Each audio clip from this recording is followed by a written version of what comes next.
Hello दोस्तों, आज हम आपके लिए लेकर आए हैं कहानी का 15वां भाग। अगर आपने इस कहानी के पहले के 14 भाग नहीं देखे तो आप चैनल पर जाकर देख सकते हैं। तो चलिए आगे की कहानी शुरू करते हैं। धन्यवाद। मुंबई, इंडिया। रूहान से बात करने के बाद जिया ने उसका क्रेडिट कार्ड ले लिया था और वो शॉपिंग करने के लिए चली गई थी। रूहान अपने केबिन में ही था। वो कुछ काम कर रहा था, तभी उसके केबिन का डोर नॉक हुआ। रूहान अपनी फाइल की तरफ देखकर बोला, कम इन। उसके इतना कहते ही एक लड़की अंदर आई और तेज आवाज में बोली, कीर्ति सिंघल। ये सुनते ही रूहान ने सर उठाकर उस लड़की को देखा और बोला, कौन कीर्ति सिंघल? मैं तुम्हें जानता हूँ। कीर्ति बिना किसी भाव के बोली, मिस्टर शेट्टी, आप मुझे बहुत अच्छे से जानते हैं। आई थिंक आपकी याददाश्त कमजोर है, तो मैं आपको बता दूं, दिस इज डिटेक्टिव कीर्ति सिंघल।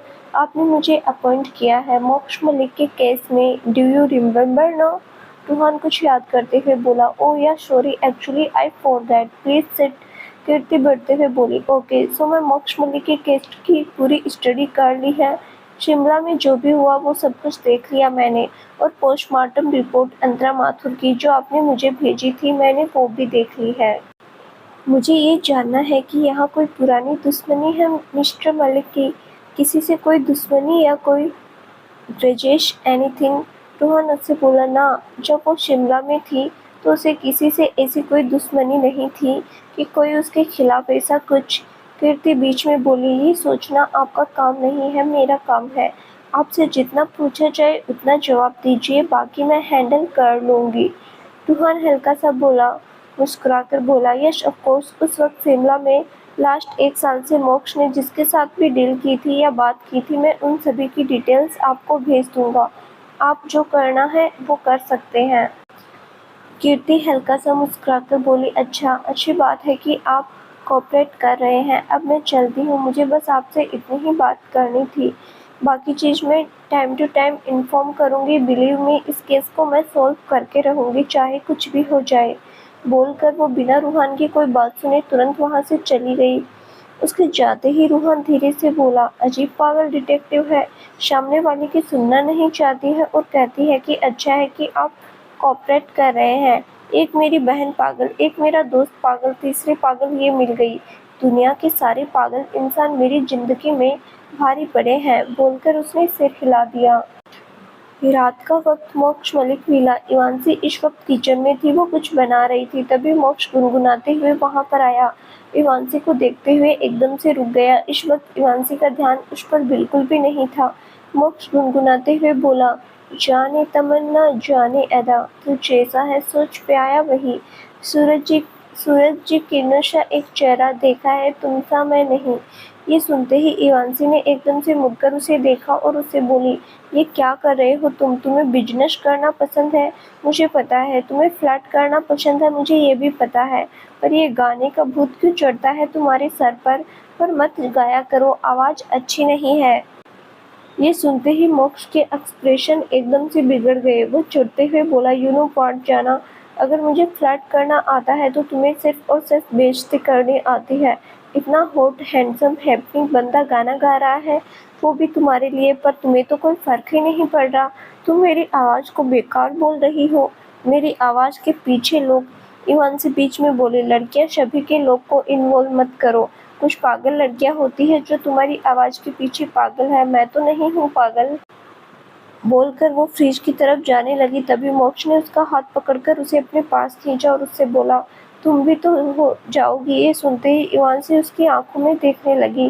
वो कुछ पल रुककर बोली, बात की बाद में देखेंगे, अभी खाना खाना है ना? आज मैं खाना बना रही हूँ क्योंकि मेरा मूड अच्छा है। पिछली बार मैंने गड़बड़ की थी, इसीलिए इस बार बहुत अच्छे से बनाया है। अगर कोई कमी हो तो बताना। ओके, अब तुम बाहर जाओ, मैं लेकर आ रही हूँ। मोक्ष झट से बोला, आई एम पत्नी वर्ता पति, सो मैं खुद तुम्हारी हेल्प करूँगा। क्या करना है? इवान से मुस्कुराते हुए बोली, मैगी बनाने के अलावा ना कुछ और हेल्प कर सकते हो तुम? आई नो तुम्हें थोड़ा बहुत आता है, पर वो थोड़ा बहुत ना बहुत ही ज़्यादा थोड़ा बहुत है, ज़्यादा नहीं। इसीलिए जो मैं लेकर आ रही हूँ, और बकवास मत करो, निकलो यहाँ से तुम। मोक्ष आई रोल करते हुए बोला, मैं नहीं जाने वाला। बोलकर वहीं स्लैब से टिक गया और इवांसी को देखने लगा। इवांसी ने कुछ पल उसे देखा, फिर धीरे से बोली, नहीं जाना तुम्हें? मोक्ष बेफिक्र अंदाज में बोला, बिल्कुल नहीं जाना, और अगर तुम्हारे कानों में मेरी आवाज़ नहीं पहुंच रही तो मैं डॉक्टर का अपॉइंटमेंट ले लूँ। जाना, अच्छा खासा ट्रीटमेंट हो जाएगा, फिर कभी प्रॉब्लम नहीं होगी। इवांसी गुस्से में बोली, तुम अभी मुझे बोल रहे थे कि मैं तुम्हारी बेइज्जती करती हूँ और तुम जो ये कर रहे हो ये क्या है, एलिगेटर कहीं के। मोक्ष ने एक बाउल उठाया, फिर इवांसी को देखकर उसे बोला, अगर मैं एलिगेटर होता तो तुम चिपकली। खुश बोलकर वो बाहर चला गया। वहीं इवांसी धीरे से बोली, मैं और चिपकली, ये कैसी गंदी की तुलना है। बोलते हुए उसका मुंह बंद हो गया था। थोड़ी देर बाद वो दोनों डाइनिंग टेबल पर बैठे थे। इवांसी मोक्ष को देख रही थी जो कि खाना खा रहा था। वो उसके रिएक्शन के इंतजार में थे पर मोक्ष की तरफ से कोई रिएक्शन नहीं मिल रहा था। करीब 10 मिनट बाद इवांसी ने चिढ़ते हुए बोला, मैंने तुमसे कहा था ना, अगर कोई बात होगी तो बोलना, तुम कुछ क्यों नहीं बोल रहे हो। मोक्ष ने उससे कहा, क्योंकि कोई बात नहीं है। अब तुम क्या चाहती हो कि मैं जबरदस्ती की कमियां निकालूं? नहीं, या कोई कमी नहीं है तो तुम टेंशन फ्री रह सकती हो। अगर होती भी तो मैं नहीं बताता। इवांसी अचानक से बोली, क्यों नहीं बताती तुम? अगर कोई कमी है तो बताओगे तो क्या हो जाएगा। मोक्ष ने उसे देखते हुए बिना कुछ कहा, तुम्हारी कमियां गिनवाना मेरा काम नहीं है। जाना, मेरा काम है तुम्हारी कमियों को तुम्हारी खूबियों में तब्दील करके तुम्हारे सामने लाना। तुम्हारी खूबियों को बताने के लिए पूरी दुनिया पर्चे खोलकर बैठी है। वो काम वही करेंगे। मोक्ष मलिक ऐसे सस्ते काम नहीं करता। ये सुनते ही इवांसी ने कुछ पल उसे देखा, फिर वो अपना खाना खाने लगी। मुंबई, इंडिया, रात का वक्त। मोक्ष मलिक मिला। इवांसी इस वक्त बेड के बालकनी में खड़ी थी और वो चांद की तरफ देखते हुए कुछ सोच रही थी। उसके दिमाग में सिर्फ और सिर्फ मोक्ष का ख्याल चल रहा था। वो खुद से बोली, कितना गलत समझा मैंने तुम्हें, उसके बावजूद तुम ऐसे ही हो। इतना प्यार कर बैठे तुम मुझसे कि मेरी हर कमी को खूबी बदलना चाहते हो। कोई ऐसा कैसे हो सकता है। तभी उसके पीछे से आवाज आई, इसका जवाब तो खुद मोक्ष मलिक देगा ना, तुम्हें जाना। ये सुनते ही इवांसी ने एकदम से मुड़कर उसे देखा और उससे बोली, तुम्हें पीछे खड़े होकर मेरी बातें सुन रहे थे, ये कौन सी आदत है। मोक्ष उसकी तरफ बढ़ते हुए बोला, ये रूम मेरा है बीवी, मेरी बातें सुनूं या बातें बोलूं मेरी मर्जी। बोलते हुए वो इवांसी के सामने आकर रुक गया। इवांसी कुछ पल रुककर बोली, मेरी मर्जी करना बंद करो, तुम ऐसे मेरी बातें पीछे से नहीं सुन सकते। अगर मैं कुछ सीक्रेट बोल रही हूँ तो तुम मेरा सीक्रेट जान जाओगे।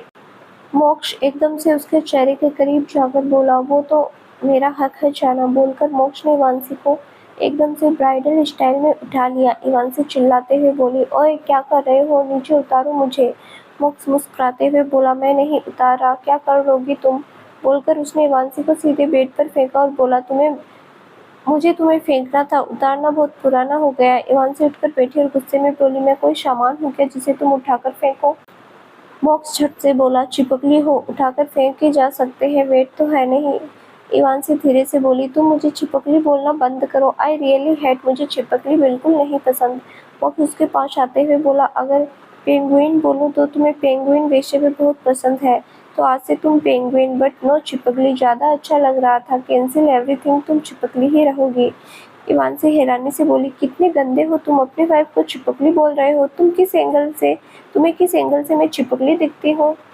मोक्ष उसके सर पर टपली मारकर बोला, और मैं तुम्हें किस एंगल से एलिगेटर लगता हूँ।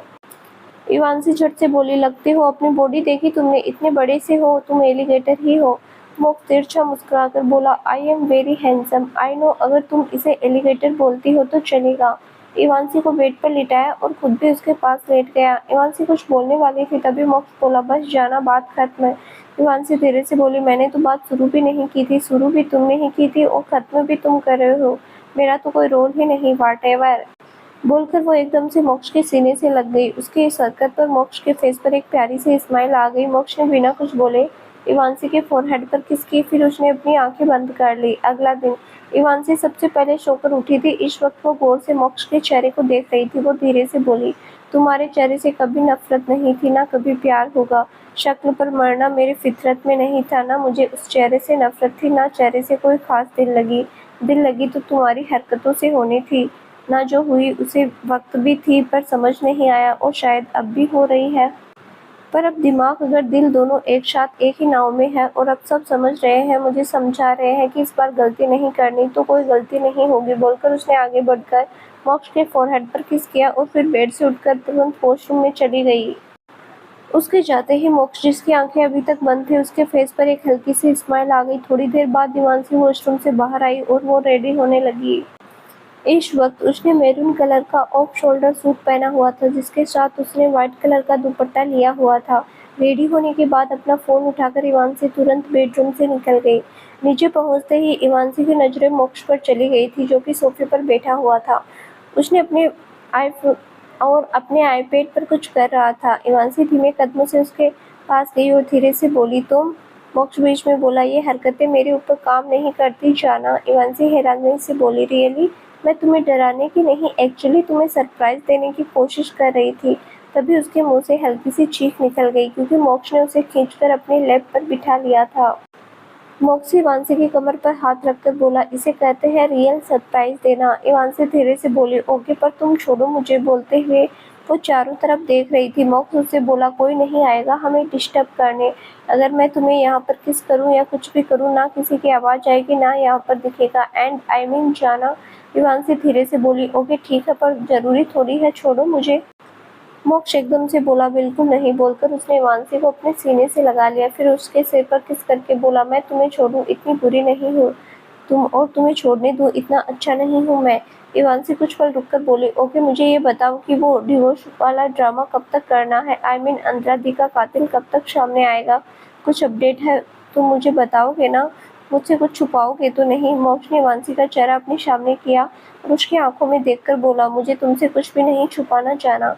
आज तक कभी नहीं छुपाया तो आगे क्यों छुपाऊंगा? हम डिवोर्स पेपर पर साइन करने होंगे। इवांशी हैरानी से बोली, व्हाट? नो वे, मैं ऐसे कोई पेपर्स नहीं साइन करूंगी। मैं तुम्हें नहीं छोड़ने वाली। सुना तुमने? तुम? मोक्स बीच में बोला, है रिलैक्स, जाना छोड़ने की बात नहीं है। नकली पेपर होंगे, वो साइन होंगे। अगर कोई बहुत दूर की सोचकर अंतरा माथुर को शिकार बना सकता है, तो तुम भी शिकार बन सकती हो। तुम्हें बचाने के लिए ये सब करना पड़ेगा, ओके? इवांशी धीरे से बोली, पर कौन देख रहा है? कोई भी नहीं, किसी को नहीं पता। मोक्ष उससे बोला, इस विला के बाहर पूरी दुनिया देखेगी जाना तमाशा, और तमाशा हम दिखाएंगे, उसके बाद मुस्कुराकर हम देखेंगे। इवांशी धीरे से बोली, मोक्ष, कैन आई ट्रस्ट यू? ये सुनते ही मोक्ष गौर से उसके चेहरे को देखने लगा। इवांशी का सवाल सुनकर मोक्ष हल्का सा मुस्कुराया, फिर उससे बोला, of course you can trust me जाना। आफ्टर ऑल मैंने ऐसा कुछ भी नहीं किया कि तुम्हारा ट्रस्ट खराब हो। हाँ, तुमने किया, वो बात अलग है। इवांशी धीरे से बोली, अगर मुझे उसका जरा सा भी रियलाइजेशन होता तो नहीं करती, पर जो भी किया उसके लिए जस्टिफिकेशन नहीं देने वाली, क्योंकि गलती की है, सॉरी। मोक्ष ने इवांशी को कुछ पल देखा, फिर उसके गाल पर किस करके बोला, जरूरत नहीं सॉरी बोलने की जाना। हर चीज का हिसाब इस दुनिया में होता है, सो डोंट वरी। तुम मुझ पर विश्वास कर सकती हो, ओके? बोलकर उसने इवांशी के दूसरे गाल पर किस किया, फिर उसे ब्राइडल स्टाइल में लेकर खड़ा हो गया। इवांशी उसके गले में बाहें डालकर बोली, क्या कर रहे हो मोक्ष? मोक्ष आगे बढ़ते हुए बोला, तुम्हें लेकर जा रहा हूँ, खाना खाना है ना? बोलते हुए उसने मोक्ष को इवांशी डाइनिंग टेबल के पास लेकर गया। उसने इवांशी को सीधे चेयर पर बिठाया और खुद उसके बगल में बैठ गया। दोनों चुपचाप अपना ब्रेकफास्ट करने लगे थे। खाने के बाद इवांशी मोक्ष से बोली, मुझे जाना है, एक नया इवेंट आया है, रिसेप्शन पार्टी का, उसका काम है, तो आज रात को मुझे लेट होगा, ओके? बोलकर वो जाने के लिए आगे बढ़ी, तभी मोक्ष उसका हाथ पकड़कर बोला, मैं तुम्हें छोड़ दूंगा जाना। इवांशी अपनी भौहें चढ़ाते हुए बोली, तुम ड्राइवर बनोगे मेरे लिए? मोक्ष मुस्कुराते हुए बोला, ड्राइवर क्या, पागल भी बन जाऊं? तुम एक बार बोलो तो करना क्या है? इवांशी सर हिलाते हुए बोली, कुछ नहीं हो सकता। तुम्हारा फ्लर्ट करना तुम्हारी आदत में है, कहाँ से ट्रेनिंग ली? मोक्ष उसके कंधे पर हाथ रखकर बोला, मोक्ष मलिक ट्रेनिंग लेता नहीं है, ट्रेनिंग देता है। अगर तुम्हारे कांटेक्ट में कोई नो वेट, तुम्हारे कांटेक्ट में कोई लड़का नहीं होना चाहिए। इवांशी अजीब नजरों से देखते हुए बोली, व्हाट डू यू मीन, कोई लड़का नहीं होना चाहिए? मेरे अंडर कई लड़के काम करते हैं। मोक्ष उसके साथ चलते हुए बोला, काम करने में और दोस्तों में एक फर्क होता है, सीधी बात में बकवास। मुझे नहीं पसंद तो नहीं पसंद, सिंपल। इवांशी झट से बोली, लड़कियों से दूर। मोक्ष ने एकदम से उसे देखा और बोला, जब से तुम आई हो ना, मैं हर लड़की से दूर हूँ। अगर सबूत चाहिए तो कभी भी ऑफिस टपक जाओ, तुम्हें सबूत मिल जाएगा। इवांशी धीरे से बोली, नहीं चाहिए कोई सबूत, आई ट्रस्ट यू। बोलकर वो हल्का सा मुस्कुराई, फिर गाड़ी में बैठ गई। मोक्ष भी मुस्कुराते हुए ड्राइविंग सीट पर बैठकर उसने गाड़ी स्टार्ट कर दी। मोक्ष गाड़ी ड्राइव कर रहा था, वहीं इवांशी रह रह कर उसे देख रही थी और कुछ सोच रही थी। मोक्ष अचानक से बोला, जाना, अगर तुम्हें मुझे देखने का इतना शौक है तो तुम मेरी एक फ़ोटो ले सकती हो, उसे फ्रेम करवा सकती हो, या फिर पोर्ट्रेट बनवा सकती हो, स्केच बनवा सकती हो, ऑप्शंस हजार है, कुछ भी करो पर ऐसे बार बार मत देखो। I am feeling uncomfortable. Ivanshi हैरानी से बोली, व्हाट डू यू मीन? तुम अनकंफर्टेबल फील कर रहे हो? मेरे देखने से तुम्हें अनकंफर्टेबल फील हो रहा है? ओके, मैं नहीं देखने वाली, बोलकर वो बाहर देखने लगी। मॉक्स ने रेड लाइट पर गाड़ी रोकी, फिर इवांशी का चेहरा अपनी तरफ करते हुए बोले, I mean to say that अगर मैं ड्राइविंग पर फोकस कर रहा हूँ तो तुम अगर मुझे बार बार देखोगी तो मैं अलग तरीके से अनकंफर्टेबल होने लगूंगा, मैं खुद तुम्हें देखने लगूंगा, हमारा एक्सीडेंट होगा देन। इवांशी बीच में बोली, इसे आगे नहीं सुनना, मैंने आगे का सिनेरियो में इमेजिन कर लिया। हैप्पी? मॉक्स उसका गाल पिंच करते हुए बोला, वेरी हैप्पी, बोलकर वो सामने देखने लगा। मॉक्स ग्रीन लाइट होने का वेट कर रहा था, तभी वहां पर एक बच्चा आया जिसके हाथ में लिलीज थे। वो बच्चा एक लिली मॉक्स की तरफ बढ़ाकर बोला, भैया प्लीज एक ले लो। मॉक्स कुछ पल रुककर बोला, एक क्या, सारे दे दो, बोलकर उसने अपने वॉलेट से पैसे निकाले। फिर वो पैसे देकर बोला, खुश? बच्चे ने जैसे ही वो पैसे देखे वो मुस्कुराते हुए बोला, थैंक यू भैया, बोलकर उसने सारे लिलीज मॉक्स को दे दिए, फिर वहां से चला गया। विवांशी जो ये सब देख रही थी उसके फेस पर एक प्यारी सी स्माइल कि तभी मॉक्स उसकी तरफ वो सारे फूल बढ़ाकर बोला, ये फूल मेरी जाना के लिए, आई होप तुम्हें पसंद, अगर नहीं पसंद तो तू भी रख लेना, क्योंकि पैसे वेस्ट करना मुझे नहीं पसंद, मैं फेंकने वाला नहीं इन्हें। इवांशी फूल लेकर बोली, कोई जरूरत नहीं है, मुझे पसंद है, बोलते हुए उसने मॉक्स को देखा, फिर मुस्कुराते हुए बाहर देखने लगी। थोड़ी देर बाद ग्रीन लाइट हो गई। मॉक्स ने फिर से गाड़ी स्टार्ट कर दी। कुछ पल उसने चेक इवेंट बिल्डिंग के बाहर गाड़ी रोकी और फिर इवांशी की तरफ मुड़कर उससे बोला, एड्रेस मुझे भेज देना, मैं खुद तुम्हें लेने आ जाऊंगा, गलती से भी अकेले ट्रैवल करने के बारे में मत सोचना, सेफ नहीं होता, ओके? इवांशी सिर हिलाकर बोली, ओके, अब मैं जाऊं?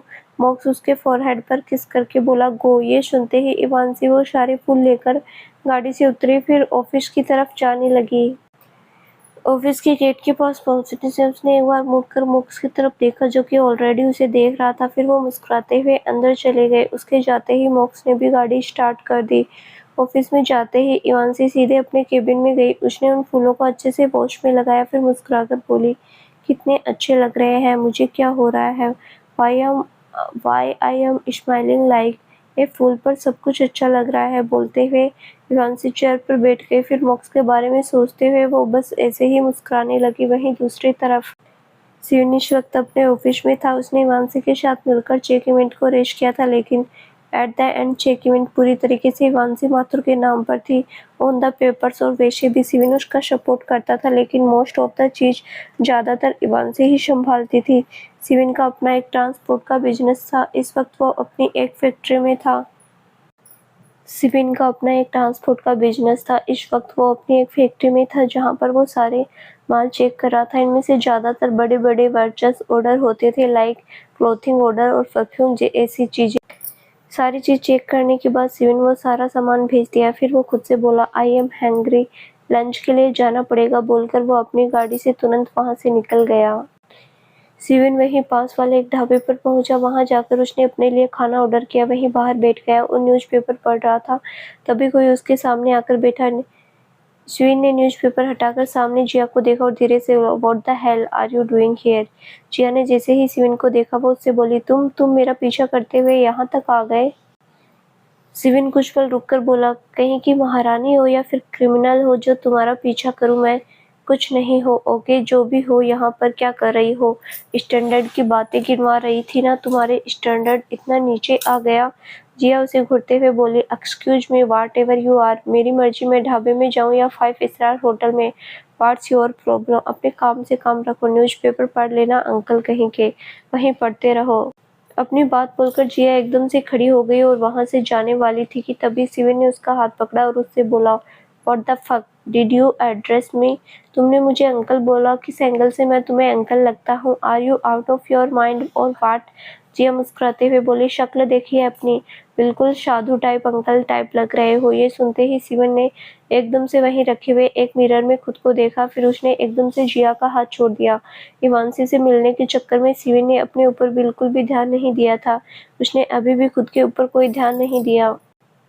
उसे कुछ होश नहीं था। वो सिर्फ खुद को बिजी रखने की कोशिश कर रहा था। इस वजह से उसकी हालत कुछ खास अच्छी नहीं थी, उसके बाल बढ़ चुके थे, उसकी दाढ़ी बहुत बड़ी हो चुकी थी। वो सच में बहुत डिफरेंट लग रहा था। शिवन धीरे से बोला, वेट ए मिनट, इसका मतलब ये थोड़ी है कि कोई भी ऐसी घर लड़की मुझे कुछ भी बोलकर निकलेगी। बोलते हुए उसकी नज़रें जिया की तरफ चली गई थी, जो कि उसके सामने वाली सीट पर बैठी हुई थी और कुछ ऑर्डर कर रही थी। ऑर्डर देने के बाद जिया ने शिवन को देखा और मन में बोली, घूर कैसे रहा है, कहीं कहीं कोई गुंडा, एक क्रिमिनल तो नहीं है। मुझे बोल रहा था 1 मिनट, ये सच में मेरा पीछा तो नहीं कर रहा क्रिमिनल कहीं का। रूहान या मॉक्स में से किसी को बताना पड़ेगा। सी, अगर किडनैप करके मुझे मार दिया तो मेरे क्रेडिट कार्ड का क्या होगा, मेरी शॉपिंग, व्हाट द हेल। सोचते हुए उसने जल्दी से रूहान को मैसेज किया।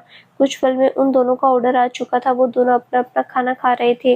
जिया ने खाते हुए तिरछी नजरों से शिवन को देखा, जिसका पूरा ध्यान खाने में था। उसे आसपास कोई मतलब नहीं था। ये देखते ही जिया मन में बोली, कैसे खा रहा है ये, सच में जैसे जन्मों का भूखा है। मुझे क्या, पर मैं इसके साथ थी। अगर मेरा नाम लेकर मुझे फंसाने की कोशिश की तो कुछ भी नहीं होगा, जिया मॉक्स बचा लेगा, रिलैक्स। सोचते हुए उसने खुद को शांत किया, फिर अपने खाने पर फोकस करने लगी। वहीं शिवन ने एक बार फिर जिया की तरफ देखा और धीरे से बोला, स्टैंडर्ड की दुकान लेकर घूमने वाली आ गई ढाबे पर खाने। खाने का ढंग 5 स्टार वाला है, पागल लड़की। बोलकर उसने सिर हिला दिया। खाने के बाद शिवन और जिया ढाबे से निकल गए। जिया अपनी गाड़ी के पास पहुंची। उसने मुड़कर शिवन को देखा, जो अपनी गाड़ी के पास खड़ा था, अपने फोन पर कुछ कर रहा था। उसे देखते हुए वो धीरे से बोला, ऐसे क्रिमिनल जैसे पागलों से दूर रहना पड़ेगा जिया, वरना बुरा फंसेगी। बोलकर वो गाड़ी में बैठी और वहां से निकल गई। शिवन ने एक बार उसकी जाती हुई गाड़ी को देखा और गहरी सांस लेकर बोला, कम ऑन शिवन, इस फालतू सी लड़की के बारे में सोचना बंद कर। बोलकर उसने एक गहरी सांस ली, फिर वो भी वहां से तुरंत निकल गया। रात का वक्त। इवांसी इस वक्त इवेंट प्लेस पर थी, जो कि एक वेन्यू हॉल था। उसने सारी डेकोरेशन कर दी थी। इवेंट कल शाम से होने वाला था। ऑलमोस्ट सारी डेकोरेशन कंप्लीट हो चुकी थी। इस वक्त इवांसी एक जगह पर खड़ी थी। वो नोटपैड पर कुछ चेक कर रही थी, तभी सामने से हॉर्न की आवाज आई। इवांसी धीरे से बोली, मोक्ष। बोलते हुए उसने अपने सामने मोक्ष की गाड़ी को देखा। उसे देखते हुए उसके फेस पर एक हल्की सी मुस्कान आ गई। इवांसी दीपिका से बोली, मैं जा रही हूँ, अगर कोई भी इम्पोर्टेंट काम हो तो मुझे कल सुबह इन्फॉर्म कर देना, मैं जल्दी आ जाऊंगी, ओके। और तुम लोग भी 1 घंटे के अंदर यहाँ से निकल जाना। दीपिका मुस्कुराते हुए बोली, ओके मैडम, डोंट वरी, मैं सब हैंडल कर लूंगी। इवांसी ने अपना नोटपैड दीपिका को दिया और फिर वो अपना बैग लेकर वहां से निकल गई। इवांसी सीधे जाकर पैसेंजर सीट पर बैठी, फिर मॉक से बोली, तुम बिल्कुल टाइम पर आए हो, करेक्ट 11:30 बजे, मतलब अगला दिन नहीं होने दिया। मॉक्स एक नज़र उसे देखकर बोला, 12 बजे वैसे तो अगला दिन होता है जाना, पर मेरे लिए अगला दिन नहीं होता, 12 बजे अगला दिन होगा। मैं तुम्हें इस टाइम पर इसीलिए लेने आ गया क्योंकि आई थॉट इतना काफ़ी है तुम्हारे लिए, इससे ज़्यादा रुकना नहीं तुम्हें। इवांसी गहरी सांस लेकर बोली, ओके अंडरस्टैंड। बोलते हुए उसने सीट से अपना सिर टिका लिया, फिर अपनी आंखें बंद कर ली।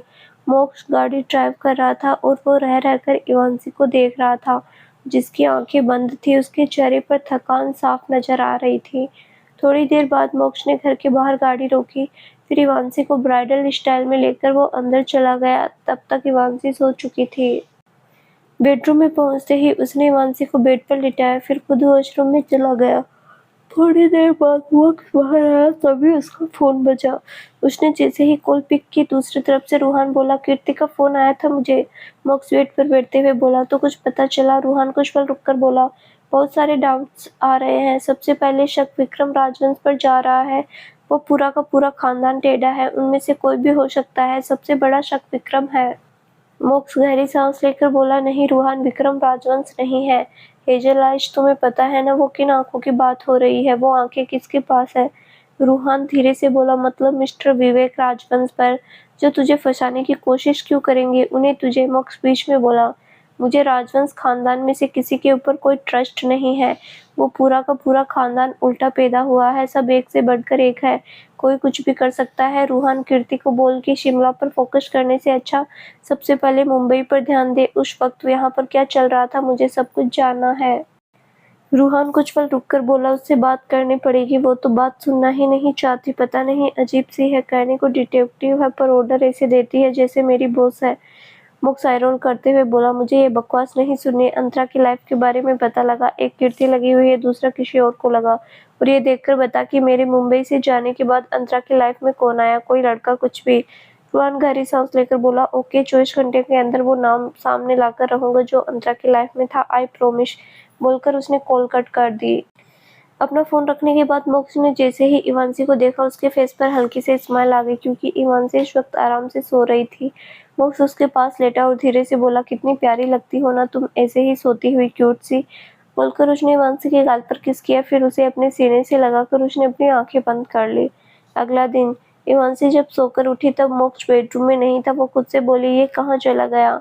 बोलते हुए वो बेड से उठी, फिर सीधे बालकनी में गई। वहां जाकर उसने नीचे मोक्ष को देखा, जो कि इस वक्त जॉगिंग कर रहा था। मोक्ष पूरी तरीके से जिम वाली एक्सरसाइज नहीं करता था, उसे नेचुरल एक्सरसाइज में ज्यादा बिलीव था। इस वक्त मोक्ष ने एक शांडो के साथ लोअर पहना हुआ था, उसके कानों में ब्लूटूथ लगे हुए थे। इवांसी की नजरें मोक्ष के ऊपर एक ठहरी हुई थी, जिसके माथे से पसीना बहता हुआ गर्दन से नीचे होते हुए जा रहा था। ये देखते ही इवांसी धीरे से बोली, what the hello, why I am feeling so hot. बोलकर उसने एक गहरी सांस ली। तभी मोक्ष की नजर इवांसी पर गई। उसके चेहरे का रिएक्शन देख उसके फेस पर एक तिरछी मुस्कान आ गई। लड़कियों का ऐसा रिएक्शन उसके लिए बड़ी बात नहीं थी, पर इवांसी की तरफ से ऐसा रिएक्शन ये पहली बार हो रहा था। इवांसी धीरे से बोली, सिट, ये सब समझ गया। बोलकर वो तुरंत चली गई। इवांसी सीधे वॉशरूम में गई। खुद को मिरर में देखते हुए बोली, मैं ब्लश कर रही हूँ, वो भी इसकी वजह से। ये क्या हो रहा है मुझे, मैं तो ऐसी नहीं थी। कुछ फील करने लगी हूँ उसके लिए।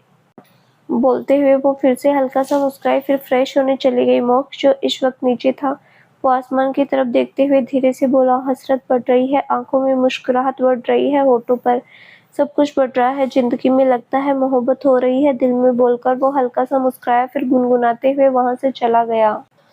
विवांशी इस वक्त डाइनिंग टेबल पर बैठी हुई थी। वो खाना खा रही थी। मोक्ष अभी तक नीचे नहीं आया था। वो खुद से बोली, अभी तक नहीं आया, अगर उसके बिना मैं गई ना तो पक्का चिल्लाएगा, बुलाना पड़ेगा।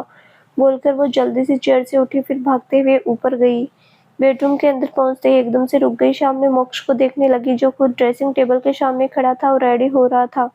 विवांशी बेहद धीमे कदमों से मोक्ष के पास गई और उसके पीछे से उसकी आंखों को बंद कर लिया। मोक्ष मुस्कुराते हुए बोला, ये ट्रिक मुझ पर नहीं चलेगी जाना। इवांशी उसकी आंखों पर से हाथ हटाकर बोली, तुम्हारे ऊपर कुछ भी नहीं चलता, मैं तुम्हारा वेट कर रही थी, तुम नीचे आओ तो मुझे छोड़ने चलो। कहा था ना इवेंट है, लेट हो जाएगा, मुझे सारी चीज चेक करनी है, सब कुछ कंफर्म करना है। तो इसके आगे वो कुछ बोल पाती। मोक्ष ने उसे एकदम से अपने सामने किया और उसके चेहरे पर झुककर बोला, शांत जाना, शांत, पहली बार नहीं कर रही हो तुम। तुमने मेरा इवेंट प्लान किया है, मुझे झेला है, तो बाकियों को भी तुम झेल लोगी।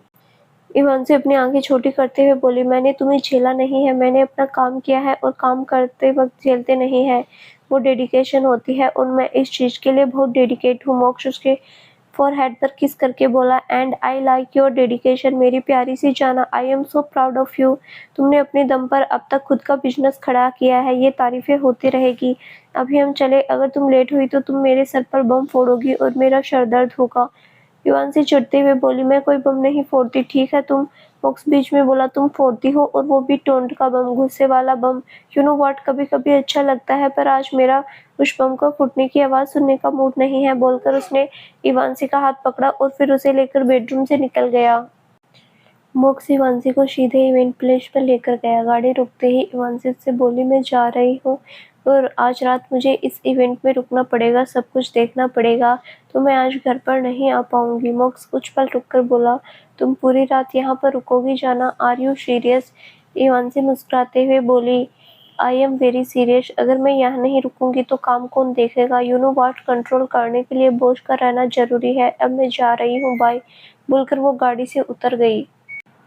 मोक्ष ने कुछ पल उसे जाते देखा, फिर उसने गाड़ी आगे बढ़ा दी। इवेंट प्लेस के अंदर जाते ही इवांसी ने एक बार मुड़कर मोक्ष की जाते हुए गाड़ी को देखा, फिर वो मुस्कुराते हुए अंदर चली गई। अंदर जाकर वो अपने काम पर लग गई। वहीं दूसरी तरफ मोक्ष मलिक इंडस्ट्रीज में। मोक्ष जैसे ही अपने केबिन में पहुंचा, उसने देखा कि रूहान ऑलरेडी वहां बैठा हुआ था। रूहान को देखते हुए मोक्ष उससे बोला, मैं जब भी आता हूँ तू पहले यहाँ से रहता है, तू रात भर सोता भी है या नहीं। रूहान आई रोल करते हुए बोला, मैं पूरी रात सोता भी हूँ, उठकर सुबह अपना रूटीन भी फॉलो करता हूँ, पर मेरी शादी नहीं हुई। पर कितना है, आई फर्क इतना है। मोक्ष आई रोल करते हुए बोला, बस शादी पर जाने की जरूरत नहीं है, मेरी जाना के आने के बारे में सोचना भी मत। अब यहाँ पर बैठने की वजह। रूहान ने एक फाइल मोक्ष के सामने रखी, फिर उससे बोला, जब तू मुंबई आया था तो अंतरा से मिला, तुम दोनों के बीच जो भी चीज हुई उसके बाद, आई मीन तेरे शिमला वापस जाने के बाद, अंतरा की लाइफ में एक लड़का आया था। मोक्ष ने फाइल खोली, फिर फाइल पर लिखे हुए नाम को देखते हुए धीरे से बोला, कुणाल खत्री। रोहन गहरी सांस लेकर बोला, यस कुणाल खत्री, एक कैसेनोवा प्लेबॉय, कुछ भी बोलो, मुंबई के सबसे बड़े होटल और क्लब चेन का इकलौता ओनर। मोक्ष बिना रोहन की तरफ देखकर बोला, इसका मतलब कुणाल खत्री वो इंसान है जिसके प्यार में अंतरा माथुर पड़ गई। प्यार के नाम पर उसने खुद को पूरी तरीके से कुणाल के हाथों सौंप दिया और उस कुणाल ने अंतरा के दिल और बॉडी के साथ अच्छे से खेला। I am right? रूहान कुछ पल रुककर बोला, यू आर राइट, यही है वो जिसका बच्चा है। आई मीन अंतरा इसी बच्चे के साथ प्रेग्नेंट थी। इन दोनों के कई बार देखा भी गया है। सब हुआ, कुणाल ज्यादातर अंतरा को अपने पेंट हाउस में लेकर जाता था जो उसका पर्सनल था। वहीं दूसरी तरफ कुणाल की शादी की बातें भी हो चुकी थी। मोक्ष धीरे से बोला, अभी शादीशुदा है या सिंगल? रूहान उससे बोला, शादी हो चुकी है, 3 दिन पहले ही शादी हुई है। आज उसका रिसेप्शन और रिसेप्शन का एड्रेस इसी में है, उस जगह का। उसकी बात सुनकर मोक्ष ने जैसे ही वो एड्रेस देखा वो धीरे से बोला, व्हाट द कोइंसिडेंस, दुनिया सच में बहुत कुछ ज्यादा ही छोटी हो चुकी है। This is great. Rohan confusion से बोला, क्या हुआ? मोक्ष ने रोहन को देखा, फिर उससे बोला, जाना को एक इवेंट का कॉन्ट्रैक्ट आया था, रिसेप्शन पार्टी थी। जिसकी रिसेप्शन पार्टी है वो कोई और नहीं कुणाल खत्री है। और मुझे ये भी पता है कि ये कोई कोइंसिडेंस नहीं, सोची समझी प्लानिंग है। रूहान कुछ पल रुककर बोला, पर कुणाल खत्री अब क्या प्लान कर रहे हैं? जहां तक मुझे एक चीज पता चली है दूसरे डिटेक्टिव से कि कुणाल खत्री ने अंतरा को सिर्फ इसलिए बॉडी में इंटरेस्ट था। उसके बाद जब उसे पता चला अंतरा प्रेग्नेंट थी तब उसने उसे छोड़ दिया। और मोक्ष बीच ने बोला, गलत इन्फॉर्मेशन है रूहान। गलत तभी नहीं पर पूरी तरीके से सही भी नहीं है। पोस्टमार्टम रिपोर्ट के अकॉर्डिंग क्या था? रूहान कुछ सोचते हुए बोला, मतलब कुणाल खत्री ने अंतरा को मारने से पहले उसके साथ जबरदस्ती की थी। उसकी प्रेगनेंसी में वो उसे टॉर्चर कर रहा था। ये बात उसने इवांसी से छुपाई क्यों चली गई? पर इतना बोलते हुए वो रुक गया। मोक्ष अपनी मोहर चढ़ाते हुए बोला, क्या हुआ? दिमाग में क्वेश्चन आ रहा है कि अगर अंतरा ये सब झेल रही थी तो क्यों? चाहती तो पुलिस को बता सकती थी। हमें यही तो पता लगाना है कि वो इतनी सारी चीज क्यों हैंडल करते चली गई। ना तो अपनी बहन को बताया ना किसी और का। कोई एक बड़ा रीजन रूहान, बहुत बड़ा रीजन। रूहान मोक्ष को देखते हुए बोला, अब तो क्या करेगा? इवांसी इस इवेंट प्लेस पर है। अगर कुणाल खत्री ने उससे कॉन्ट्रैक्ट किया तो कहीं कुछ प्लान तो नहीं कर रहा? मोक्ष बेफिक्र अंदाज में बोला, करने की प्लानिंग कर रहा है। कहा था ना मैंने रूहान, अगर अंतरा माथुर को शिकार इसीलिए बनाया गया है क्योंकि वो मुझसे मिली थी तो इवांसी माथुर भी शिकार बनेगी क्योंकि वो मेरी बीवी है। वहीं दूसरी तरफ रात का वक्त वेन्यू प्लेस पर सारी डेकोरेशन हो चुकी थी। इस वक्त इवांसी अपना नोटपैड लिए खड़ी थी। वो चारों तरफ देखते हुए सारी चीज चेक कर रही थी। वो अभी तक रेडी नहीं हुई थी लेकिन उसे रेडी होने के बाद इस इवेंट में खुद प्रेजेंट रहना था। दीपिका जो खुद बिजी थी, अचानक उसके फोन पर मोक्ष का मैसेज आया था जिसमें लिखा था, इवांसी के साथ रहना, एक पल के लिए भी उसे अकेला मत छोड़ना। ये मैसेज पढ़ते ही उसकी नजरें इवांसी की तरफ चली गई। दीपिका इवांसी के पास भी गई और उससे बोली, मैम आपको रेडी हो जाना चाहिए, वो सारी चीजें हो गई है, बाकी मैं हैंडल कर लूंगी। इवांसी गहरी सांस लेकर बोली, ओके तुम हैंडल कर लो। बोलकर वो आगे नीचे रूम की तरफ जाने लगी जहां वो रेडी होने वाली थी। जाते हुए इवांसी खुद से बोली, सारी चीजें हो चुकी है लेकिन फिर भी मुझे टेंशन हो रही है, अगर सिविन यहाँ होता तो। इतना बोलते हुए वो एकदम से रुक गई, फिर धीरे से बोली, कम ऑन इवांसी, जिसने तुझे छोड़ा उसके बारे में सोचने की जरूरत नहीं है सिविन, और वो भी ना कभी होगा, जस्ट फॉरगेट हिम। बोलकर वो उस रूम में चली गई। थोड़ी देर बाद इवांसी रेडी होकर उस रूम से निकली। इस वक्त उसने पिस्टल ग्रीन कलर का गाउन पहना हुआ था जिसके साथ उसने मैजेंटा कलर का दुपट्टा लिया हुआ था। बाहर आते ही उसके फेस पर हल्की सी स्माइल आ गई क्योंकि गेस्ट आना शुरू हो चुके थे। सभी काफी खुश नजर आ रहे थे। दीपिका इवांसी के पास आकर बोली, मैम सबका आना शुरू हो चुका है, मैंने 2 लोगों को मेन गेट पर भेज दिया है वेलकम के लिए, और कुणाल खत्री सर जिन्होंने ऑर्डर दिया था वो भी आने वाले हैं, उन्हें एक बार आपसे मिलना था। इवांशी कुछ पल रुककर बोली, ओके फाइन, मैं एक बार कैटरिंग एरिया चेक करके आती हूँ, बोलकर वो वहां से चली गई। इवांशी 2 वेटर से बात कर रही थी, वो पूरा खाने पीने का मेन्यू एक बार भी चेक करवा रही थी। तभी सब कुछ बिल्कुल शांत हो गई। उसने एकदम से मुड़कर गेट की तरफ देखा, फिर धीरे से बोली, ये यहाँ पर? इवांशी हैरानी से सामने मोक्ष को देख रही थी, जो अपने दोनों हाथ पॉकेट में डाले खुद उसकी तरफ आ रहा था। उसने कुछ पल मोक्ष को देखा, फिर उसने चारों तरफ देखा, सब लोग मोक्ष को ही देख रहे थे। कुछ पल में मोक्ष इवांशी के सामने आकर रुका, फिर उससे बोला, जाना, तुम्हारा हस्बैंड यहाँ पर है तो तुम अपनी नजर इधर उधर घुमाना बंद करोगी? इवांशी धीरे से बोली, तुम यहाँ पर क्या कर रहे हो? मैं तो इवेंट मैनेजमेंट की कंपनी की तरफ से आई हूँ, बट तुम क्या कर रहे हो? तुम गेस्ट हो, तुमने मुझे बताया नहीं कि तुम यहाँ पर। मोक्स बीच में बोला, रिलैक्स जाना, रिलैक्स, मेरे कान के पर्दे थोड़े सही है, इन्हें और मत फाड़ो। इवांशी अपनी आंखें छोटी करते हुए बोली, तुम मेरी बेइज्जती करना बंद करो, तुमसे जो पूछा है मुझे उस सवाल का जवाब दो। ये सुनते ही मोक्स झुककर उसके कान में बोला, यहाँ पर एज ए गेस्ट आया हूँ और जो ब्राइड है उसकी तरफ से आया हूँ। कुणाल खत्री की बीवी का क्या नाम था उसका? इवांशी झट से बोली, नैना खत्री। मोक्स पीछे हटकर बोला, यश, ऑफ कोर्स मैं उसी की तरफ से आया हूँ। इवांशी कुछ पल रुककर, तुम्हें ब्राइड का नाम तो याद नहीं, तुम आए हो उसकी तरफ से? मोक्स मुस्कुराकर बोला, कहीं आने जाने के लिए नाम याद रखना जरूरी थोड़ी है। यूनो जानो, ये इंडिया है, यहाँ पर बारात में पूरा शहर जाता है, लेकिन दूल्हे दुल्हन का नाम किसी को नहीं पता होता, तो चिल करो, बोलकर उसने इवांशी का गाल पिंच किया, फिर सीटी बजाते हुए वहां से चला गया। उसके जाते ही इवांशी अपने गाल पर हाथ रखा और धीरे से बोली, ये पक्का कुछ न कुछ कांड करने आया है यहाँ पर। क्या सोच रहा है ये बताया भी नहीं? बोलते हुए उसका मुंह बन गया। इवांशी कुछ सोच रही थी, तभी उसे रूहान को देखा, जो कि एक लड़की के साथ अंदर आ रहा था। इवांशी गौर से उस लड़की को देखने लगी, क्योंकि उसने रूहान के साथ कभी उस लड़की को नहीं देखा था। इवांशी खुद से बोली, अब ये कौन आई है रूहान के साथ? रूहान जैसे ही इवांशी को देखा, वो उसके पास आकर बोली, हेलो इवांशी, कैसी हैं आप? इवांशी कुछ पल रुककर बोली, रूहान, आप करने की जरूरत नहीं, दोस्ती में अगर फॉर्मेलिटी नहीं कर रही हो तो तुम भी मत करो। रूहान मुस्कुराकर बोला, ओके, जैसी तुम्हारी मर्जी। इवांशी, ये कृति शिंगल, मेरी पार्टनर। कृति ने एकदम से रूहान को देखा, वहीं इवांशी हैरानी से बोली, आपकी गर्लफ्रेंड? आपने मुझे? कृति तुरंत बोली, मैं इसकी कोई गर्लफ्रेंड नहीं हूँ, मैं सिर्फ। रूहान बीच में ही बोला, इवांशी, पार्टनर मतलब गर्लफ्रेंड नहीं, आई मीन ये इस पार्टी में आने के लिए मेरी डेट है, कोई गर्लफ्रेंड नहीं, बस एक दूर की फ्रेंड। इवांशी हल्का सा मुस्कुराकर बोली, ओके, इट्स ओके, आप लोग एंजॉय करो, मैं यहाँ पर अपनी ड्यूटी पर हूँ तो मुझे काम पर ध्यान देना है, बोलकर वो वहां से चली गई। उसके जाते ही कृति रूहान को देखकर उससे बोली, I am not your partner.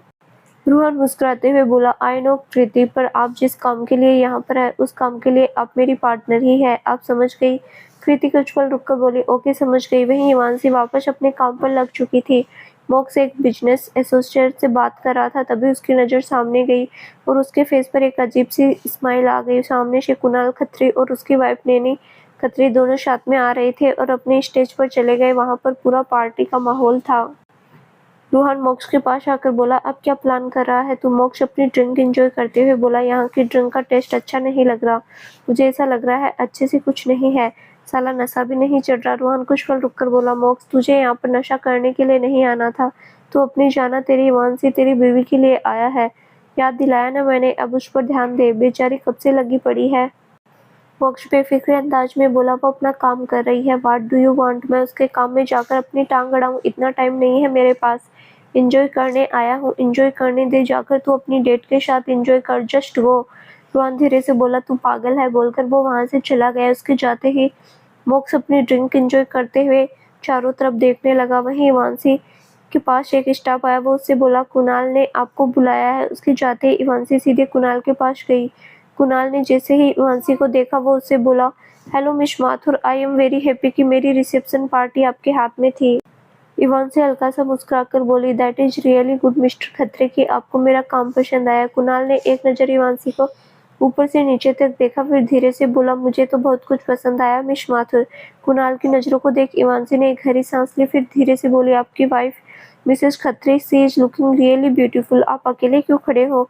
आपको उनके साथ जाना चाहिए ना। चलिए, मैं आपको अपनी वाइफ के पास आपकी वाइफ के पास छोड़कर आती हूँ, कम ऑन, बोलकर वो आगे बढ़ गई। उसकी इस हरकत पर कुणाल ने कुछ पल उसे घूरा, फिर उसके साथ चल दिया। नैना के पास पहुंचते ही इवांशी बोली, हेलो मिसेस खत्री, आपके हस्बैंड को मेरा काम बहुत पसंद आया, आई होप कि आपको भी पसंद आया हो। नैना मुस्कुराते हुए बोली, यस ऑफ कोर्स, मैं स्मार्ट हूँ, I really like it, actually I love it. Kunal और मेरी पसंद कुछ चीज़ों में बहुत सेम है। बोलते हुए उसने कुणाल को देखा, फिर मुस्कुरा दी। इवांशी एक नज़र कुणाल को देखकर नैना से बोली, ऑफ कोर्स थोड़ा आसपास देखिए मिसेस खत्री, आपके हस्बैंड आपको परेशान नहीं करना चाहते, इसीलिए हर जगह आपको अपने साथ नहीं लेकर जा रहे, पर आपको सबसे मिलना चाहिए, इसीलिए आप उनके साथ रहिए। ओके नैना, टेंशन लेने की ज़रूरत नहीं है। ओके, कुणाल ज़बरदस्ती मुस्कुराकर बोला। यस ऑफ कोर्स नैना। बोलते हुए उसने वांसी को देखा। तभी वांसी बोली, आप अपने दोनों साथ में खड़े रहिए, आपकी परफेक्ट कपल पिक्चर मैं खुद लूँगी। मिसेस खत्री, आप एक बार अपना फ़ोन दिखाएंगी मुझे? उसकी बात सुनकर नैना ने अपना फ़ोन इवांशी को दे दिया।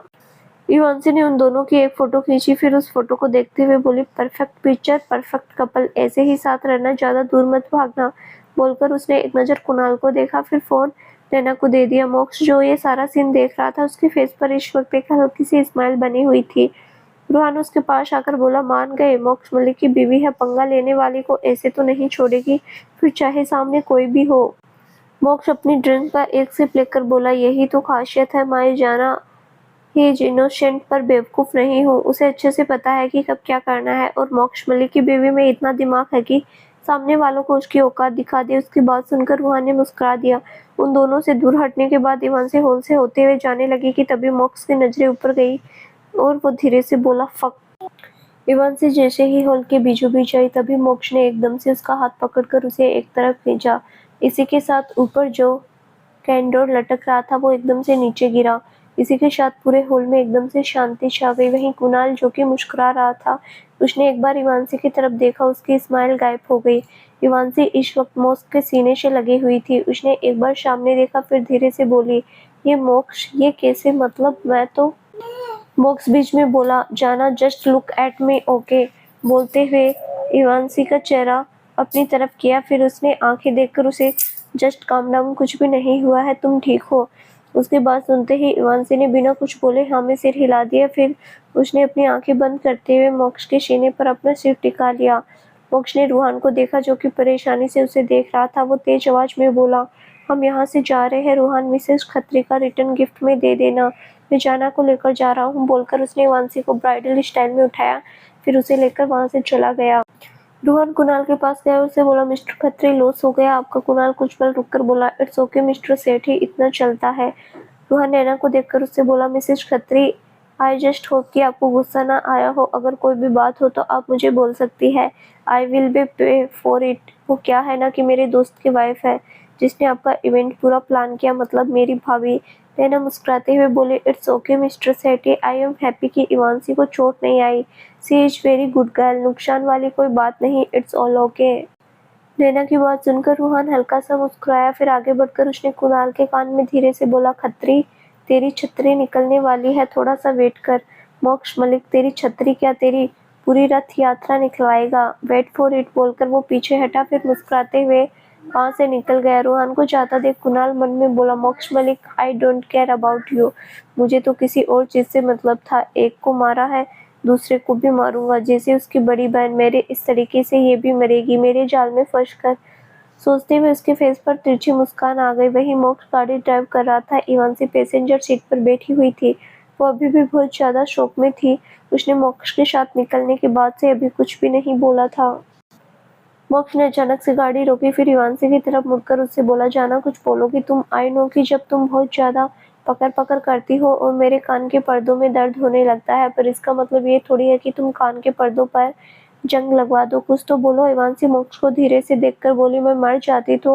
मोक्ष चिल्लाकर बोला, ओ शट अप, कुछ नहीं होता तुम्हें, मैं था ना वहां पर, कुछ नहीं होने देता। इवांशी धीरे से बोली, बोल तो तुम ऐसे रहे हो जैसे तुम मेरी बॉडीगार्ड बनकर आए थे मुझे बचाने के लिए और वेट कर रहे थे कुछ हो और तुम मुझे बचा लो। मोक्ष उसकी आंखों में देखते हुए बोला, अगर तुम ऐसा लगता है तो ऐसा ही सही, जाना। इवांशी गहरी सांस लेकर बोली, मुझे नहीं पता, मेरा दिमाग बहुत ज्यादा। मोक्ष बीच में बोला, बस सर पर एक बम फूटने वाला था, तुम्हारा दिमाग खराब हो गया। जाना, ऐसे दिमाग खराब नहीं करते, तुम्हें कहीं जाना है ना, आई मीन तुम्हें अपना मूड ठीक करना है तो मैं तुम्हें लेकर चलूंगा। बोलकर उसने फिर से गाड़ी स्टार्ट कर दी। इवांशी बिना कुछ बोले चुपचाप गाड़ी से बाहर देखने लगी।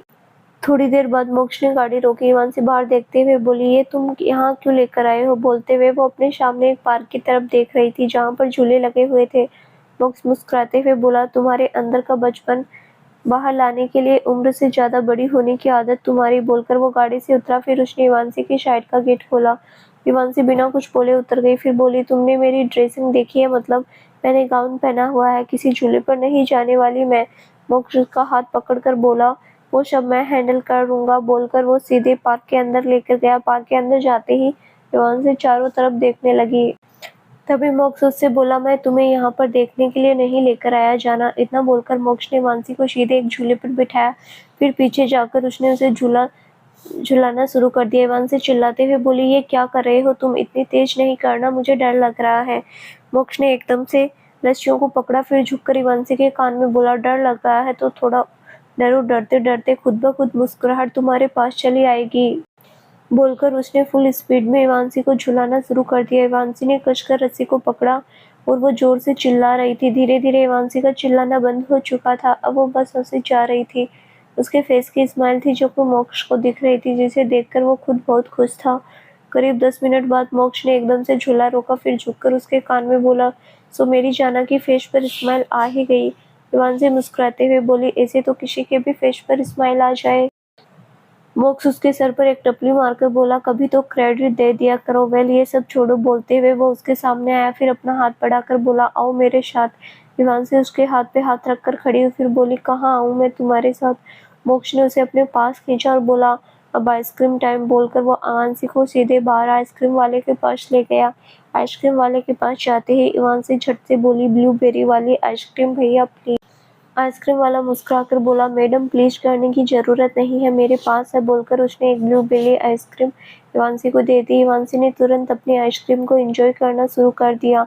तभी मोक्ष उसके पास होकर बोला, मेरी बाइट भी है। बोलकर उसने आइसक्रीम की एक बड़ी सी बाइट ले ली। इवांसी चिढ़ते हुए बोली, ये क्या बात हुई? मेरी आइसक्रीम है, तुम जाकर अपनी खरीद लो ना। पैसे तो है तुम्हारे पास। मोक्ष उसके हाथ से आइसक्रीम लेकर बोला, पर मुझे इसी में खानी है। बोलकर वो खुद आइसक्रीम एंजॉय करने लगा था। इवांसी आइसक्रीम लेने की कोशिश करते हुए बोली, ये मेरी है, तुम मुझे वापस दो। मोक्ष अपना हाथ ऊपर करते हुए बोला, ले सकती हो तो ले लो। ये सुनते ही इवांसी ने कुछ पल उसे घूरा। फिर अगले पर उसने मोक्ष के पैर पर अपने हील से मारा। मोक्ष ने अपना हाथ नीचे किया और चिल्लाकर बोला, पागल हो क्या तुम? इससे आगे वो कुछ बोल पाता तभी इवांसी उसके हाथ से आइसक्रीम लेकर बोली, मैं पागल, तुम पागल? पागल कैंसिल। बोलकर वो मुस्कुराई और फिर अपनी आइसक्रीम एंजॉय करते हुए गाड़ी की तरफ बढ़ गई। थोड़ी देर में इवांसी ने अपनी आइसक्रीम खत्म कर दी थी। वो खुद से बोली, ये कहाँ चला गया? बोलते हुए उसने जैसे ही मुड़कर मोक्ष को देखा, उसके फेस पर एक बड़ी सी स्माइल आ गई। मोक्ष इस वक्त घुटनों के बल बैठा हुआ था। उसके सामने करीब 5-6 बच्चे थे जिसके साथ वो खुद ही खेलने में बिजी था। इवांसी गाड़ी से टिककर गौर से मोक्ष को देखने लगी। एक बच्चे ने मोक्ष का गाल खींचा तो मोक्ष ने कुछ पल उसे देखा, फिर वो भी उसका गाल खींचने लगा। ये देखते ही इवांसी हल्का सा हंसी, फिर अपना फोन निकालकर मोक्ष की वीडियो रिकॉर्ड करने लगी। इवांसी खुद से बोली, कोई इतना बड़ा होकर इतना बचपन कैसे रख सकता है अपने अंदर? दुनिया की भीड़ में लोग हंसना मुस्कुराना भूल जाते हैं, देख तुम जो मरने वाले के चेहरे पर भी स्माइल ले आए। बोलते हुए उसने एक बार फिर मोक्ष को देखा, फिर मुस्कुरा दी। थोड़ी देर बाद इवांसी ने अपना फोन रखा। वो वापस मोक्ष को देखने लगी कि कुछ ही पल में बारिश स्टार्ट हो गई। इवांसी धीरे से बोली, ओ माय गॉड, मुंबई की बारिश। मोक्ष ने उन सभी बच्चों को वापस भेज दिया। फिर इवांसी के पास आकर बोला, जाना, मैं यहाँ पर नहीं था, पर तुम्हारा दिमाग लेकर नहीं गया था। अगर दिमाग होता तो अब तक तुम गाड़ी में बैठ चुकी होती। इवांसी हैरानी से बोली, तुम कितने गंदे हो, मैं तुम्हारा वेट कर रही थी, तुम मुझे टोंट मार रहे हो। यू नो व्हाट, तुम हमेशा ऐसे ही रहोगे, पागल गंदे। मोक्ष अपने दोनों हाथ बांधकर बोला, हो गया, अगर नहीं हुआ तो फिर हम यहीं पर खड़े होकर छम छम डांस करते हैं, उसके बाद घर जाएंगे। That it's. इवांसी कुछ पल रुककर बोली, आइडिया अच्छा है। बोलकर वो थोड़ा सा आगे गई, फिर अपने दोनों हाथ फैलाकर बारिश में भीगते हुए घूमने लगी। मोक्ष बिना कुछ बोले गौर से इवांसी को देखने लगा।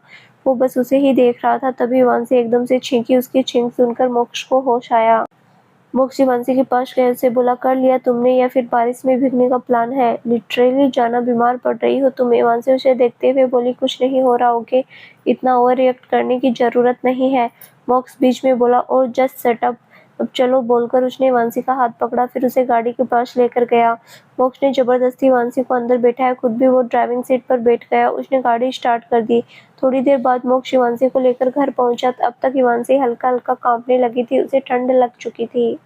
मोक्ष इवांसी को सीधे बेडरूम में लेकर गया। उससे बोला, जल्दी से जाकर चुपचाप चेंज करो, कोई बकवास नहीं। शिवांशी उसे घूरते हुए बोली, मैं कोई बकवास नहीं करती। ओके बोलकर वो तुरंत वॉशरूम चली गई। मोक्ष दूसरे रूम के वॉशरूम में चला गया। थोड़ी देर बाद वो बेडरूम में आया। उसने देखा शिवांशी बेड पर बैठी हुई थी और उसने खुद को पूरी तरीके से ब्लैंकेट से कवर कर लिया था। मोक्ष शिवांशी के पास आकर बैठा। उससे बोला, अब लग रही है तुम्हें ठंड, ब्लैंकेट क्यों ओढ़ रखा है? शिवांशी धीरे से बोली, मोक्ष प्लीज, मैं मूड में नहीं हूँ, मेरा सर दर्द होने लगा, मुझे अजीब सा लग रहा है।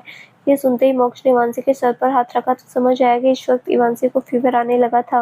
मोक्ष धीरे से बोला, मना किया था लेकिन नहीं माना, आदत में ही नहीं बोलते हुए उसने शिवांशी को बेड पर लिटाया। फिर थर्मामीटर से उसने शिवांशी का फीवर चेक किया।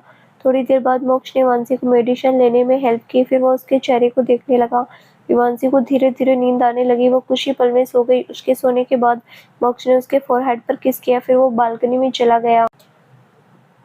बालकनी में जाकर मोक्ष ने रूहान को कॉल किया। फिर कॉल पिक होते ही बोला, कुणाल का कोई रिएक्शन या कुछ भी? उस दूसरी तरफ से रूहान बोला, सब कुछ समझ चुका है। वो शायद अब तक सामने से अटैक करे, कुछ करने की कोशिश करे। उससे पहले आई थिंक तुझे मानसी को बता देना चाहिए कि अंतरा को मारने वाला कुणाल है। उसकी बहन का कातिल कुणाल खत्री है, जिसकी इवेंट मैनेजमेंट का काम वो कर रही थी। मोक्ष कुछ पल रुककर बोला, खुद ब खुद उसे पता चलेगा, जवाब देना उसे आता है, वो बेवकूफ नहीं। Of course she is not, what do you? थोड़ा सा हिंट और वो पूरी सिचुएशन को समझ जाएगी। रूहान कुछ पल रुककर बोला, मोक्ष, पर इन सब चीजों के चक्कर में कहीं ज्यादा देर ना हो जाए, तू समझ रहा है ना? कुणाल को लेकर रिस्क नहीं ले सकते, वो किसी का सगा नहीं है, मुझे पक्का पता है, अपनी बीवी का भी सगा नहीं है। मोक्स बिना किसी भाव से बोला, वो अपनी बीवी का सगा हो या ना हो, आई डोंट केयर, मुझे सिर्फ मेरी बीवी से मतलब है, बोलकर उसने कॉल कट कर दिया। तो दोस्तों, आगे क्या होगा जानने के लिए इस कहानी का अगला भाग जरूर देखें, जो आज रात को ही इस चैनल पर प्रसारित किया जाएगा। धन्यवाद।